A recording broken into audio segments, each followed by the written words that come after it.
it certainly seems like there was very little doubt once he admitted to what he did, just in terms of the fact that ignoring the fact that the allegations and the sexual harassment investigation are ongoing, whether or not he's found to be guilty of that or not, in the view of the school's independent counselor overseeing that investigation and ultimate determination.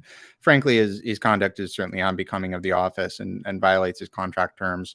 And actually, Spartans Illustrated was who broke the news today that Michigan State served him with their notice of intent to terminate his contract effective next Tuesday. So technically, he has not actually been fired today. He was told he's going to be fired effectively next Tuesday, in less legal parlance.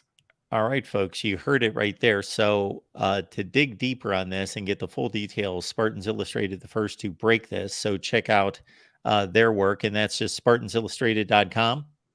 Yes, or MichiganState.Rivals.com as well. Perfect. So the Rivals site for Michigan State right there with Kevin Knight. Kevin, we appreciate you stopping by.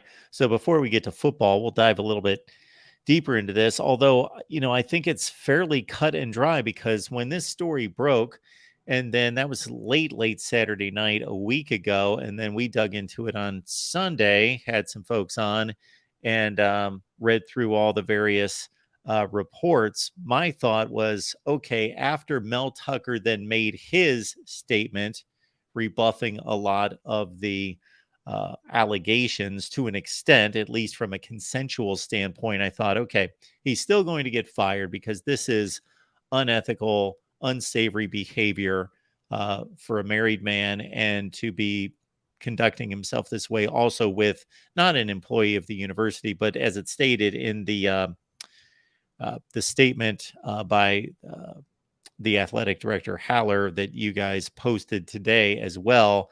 This is someone who, because of the contract with the university, could file a sexual misconduct claim because of having spoken to the football team. So it's just ludicrous. The behavior aside, ludicrous that he would, make this his target. Exactly. I mean, and I just reinforce the fact that he himself is the one who approached Brenda Tracy about speaking to the university and working with the university, and he's the one who's responsible for her becoming in the words of the Michigan State, a university vendor. And then he proceeds to have at least by his own admission, using those words and not speaking specifically to the allegations made against them, since there are still allegations at this time. I mean, he openly admits that he was having a romantic relationship with a university vendor who he was responsible for the university hiring in the first place and directing financial resources of the university to her, all while being in his own language an unhappy marriage. He's still in the marriage that no fault divorce is for. So, I mean, it's impossible for somebody who is supposed to be leading college-aged men and going into high school recruits' homes and talking to their parents and the recruits about how he's going to welcome them to East Lansing in a college setting and help raise them to be outstanding, upstanding men, so to speak. And I mean, you can't be in this job and do that, particularly with what's publicly available on what you did in these actions. I mean, I would not want to be a fly on the wall. Absolutely. It's just, when I first read this on that Saturday night, we were doing a call-in show after all the games, and it's late night, and people are telling me in the chat, you got to read up on this. These reports are coming down about Mel Tucker. And so we start to dig into it, and again, revisit it on Sunday. And I thought, as soon as I hit who his quote unquote victim was, it was just, if it wasn't so serious, it was just ludicrous and laughable and amusing that, it's one thing to be immoral and unethical, those things, but then to have the stupidity for that to be your target, for that person to be the one that you pursue, who is the rape survivor, who is the person who is in speaking engagements and an activist in this area. It's just, you couldn't make this up. The one thing I will say, not necessarily in his defense per se, But if you do read his statement, I don't know what the university policy is or his specific contract on having a romantic relationship with another employee. Obviously, people have all sorts of relationships at work with other people, and they're conducted in such a way that they're not controversial and uh, they're okay within company policy, possibly if there's not a reporting status there, not a boss employee relationship, they work in separate departments, whatever the case might be. So that was the one thing that I saw there, that if he did back it up with a lot of phone records and so forth, that if taken as factual would indicate that she did consent to these conversations. Yeah, I mean, certainly in that regard, yeah, I mean, there's always examples of people who have romantic relationships at work and policies that are in place in those settings for when that happens. But I mean, frankly, at the end of the day, there's usually some type of reporting structure for that, which it seems like was not followed here for that. And again, also, was not single at the time, and in his public facing position, I think based on the contract wording, there was also the expectation of certain um, moral high ground positions that he was expected to hold as such a public facing figure, which obviously fell far short of in this instance. So now there has to be speculation concerning where Michigan State goes from here, whether Harlan Barnett is going to finish out the season. We are 3 weeks into it, and obviously nothing's going to happen before Saturday. So I got to think that Harlan Barnett is going to take this team home in 2023 with the help of Mark D'Antonio. And then there's going to be, before that, a large search to find Mel Tucker's permanent replacement. It does seem the most likely thing, yes. To my knowledge, we don't have any word that Michigan State is having any second thoughts about having Harlan Barnett continue as the acting head coach. Yeah, I mean, there's always crazier things that have happened, I'm sure. I mean, look at what happened just over a week ago. I don't think anybody covering the Michigan State beat expected to be sitting here on September 18th talking about Mel Tucker in this regard, frankly. I know I didn't, and certainly wouldn't have been saying I looked forward to it. But yeah, I mean, it seems like this is Harlan Barnett's team, so to speak, for the remainder of the season, and Michigan State fans can expect a national search, making use of all that Big Ten money coming in. Yes, that kicks in. It's been coming in for a long, long time, but certainly kicks in to a higher degree starting in 2024. So I know I'm hitting you with this very early in the process, but are there any names out there that people that follow Michigan State media are throwing out as initial candidates? I don't think anybody really has any insight for anybody beyond the popular names. Obviously, Duke's head coach Lance Leopold's name has come up as a Midwestern guy. The usual candidates, so to speak, or the usual suspects, to quote Casablanca. So we got one here, John D'Adamo. We appreciate that one. Pat Narduzzi, obviously, who crafted those great Michigan State defenses a decade ago under Mark D'Antonio, who has gone and done a nice job with Pitt. There's a thought there. Yeah, also another common one that can get tossed out. I'm not sure. There's a lot of nostalgia for Pat Narduzzi, and he's certainly done a great job at Pitt. I think Michigan State fans may give pause to, no offense to anybody up near that age, but given his age, I think there's a little bit more appetite for a younger up and coming coach than Narduzzi. He certainly is somebody who I'm sure we'll see his name bandied about a lot for the job, though, regardless of that.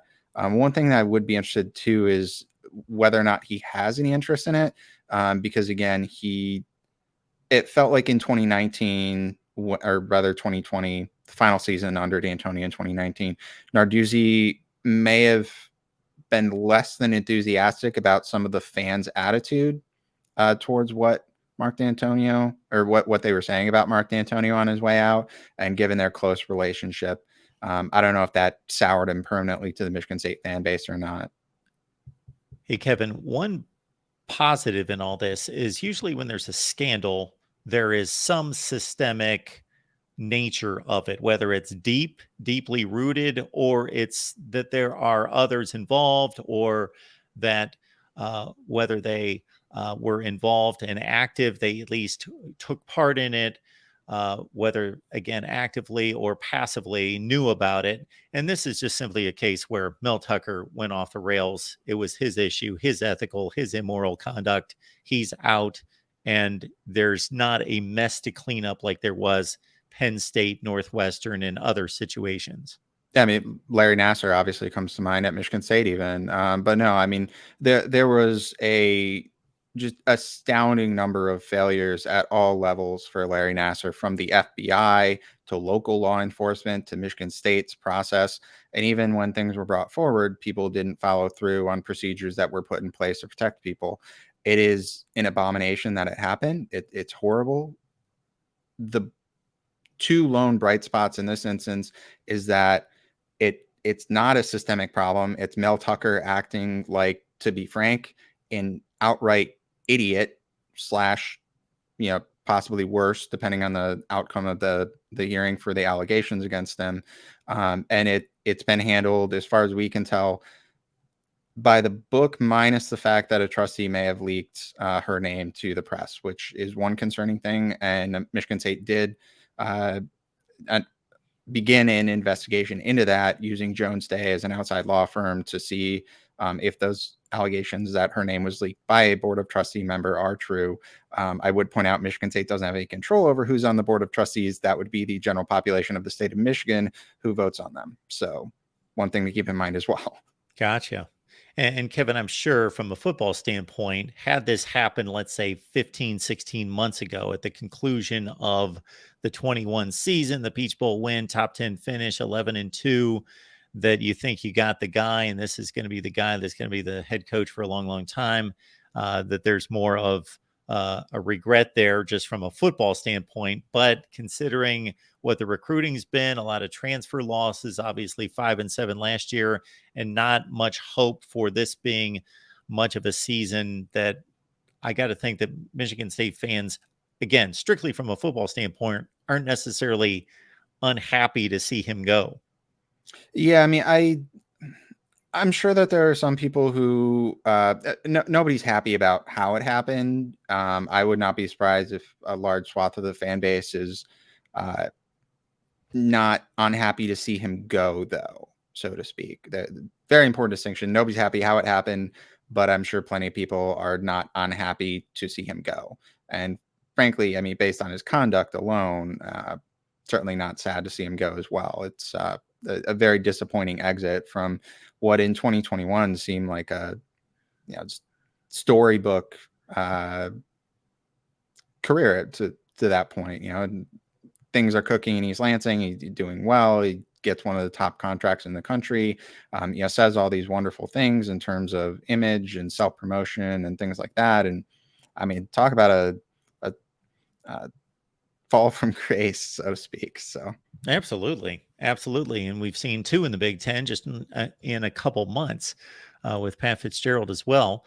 Kevin Knight, Spartans Illustrated, again, they broke the story in regards to the statement handed down in the firing process being announced and put fully in motion here in the last 24 hours. So join Kevin right there with Spartans Illustrated. Last thing for you, Kevin, would be, it's unfortunate because for a lot of reasons, but from a football standpoint, we wait all this time for college football. It's the longest off season. We wait all this time, and now it's kind of just this wasted season, or so it would seem. They ran into a buzzsaw. I don't know that there were too many other teams that would have been a worse matchup for Michigan State under the circumstances, considering what the pass defense has been on the field as well.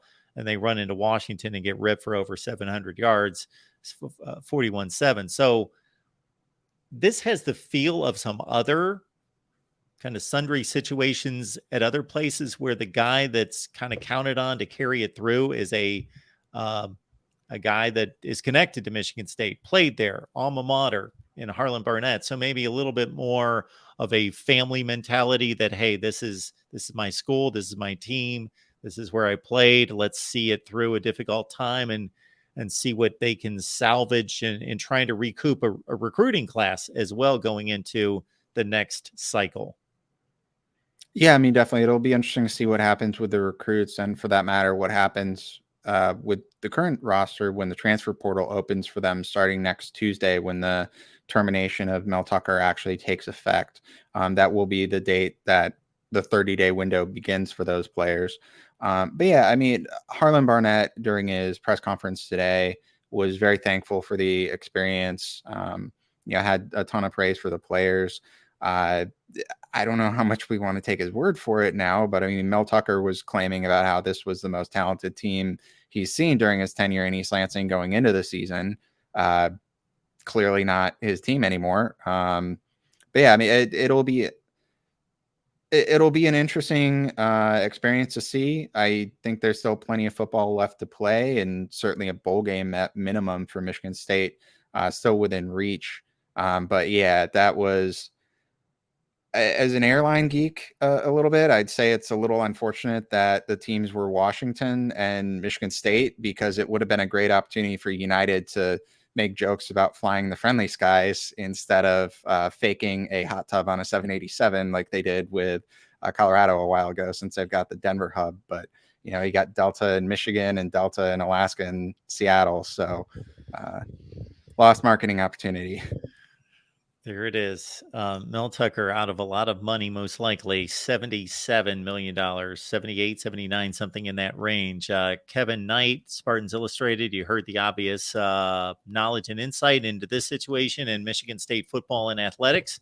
So please join Kevin right there at Spartans Illustrated. Kevin, we so much appreciate you stopping by and helping us through this story today. So thank you so much for that. And try to enjoy some football this weekend. Yeah, certainly. Thanks a lot for having me on.